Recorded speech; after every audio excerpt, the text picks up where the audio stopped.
Shingi Kawondera aburitsa pachena kutsotswa kwaakaitwa naGinimbi makore adarika ayo. Toti iyi ikama here kana kuti kwangovawo kurwadziwa? Muri yeZimbabwe ndinokuchingamidzai zvakare panonzi pano. Ndapota musakanganwawo kusubscribe nekulaikawo vhidhiyo rino. Izvi zvinobatsira kuti risvike kure kune hama neshamwari dzenyu dzisati dzariona. Aimbotambira chikwata chemaWarriors, Shingi Kawondera ataura mashoko anokatyamadza zvikuru ekuti akambobirwa nemushakabvu Genius Ginimbi kadungure. Muvhidhiyo itsva iyo iri kutenderera pamadandemutande, Shingi anoti Ginimbi akateka advantage panguva iyo Shingi yaakange akaderera zvikuru muupenyu hwake ari broke, ndokumubira business idea rake and he never recovered financially.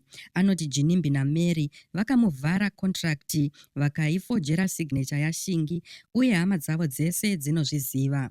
Shingi anoti akagara akanyarara kwemakore asi iye zvino anoda kuti chokwadi chizivikanwe.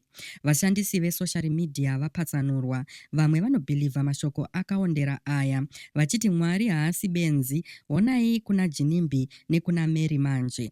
Vamwewo ndo vanobvunza kuti sei ave kutaura izvezvi, sei aisazvitaura Ginimbi achiri mupenyu.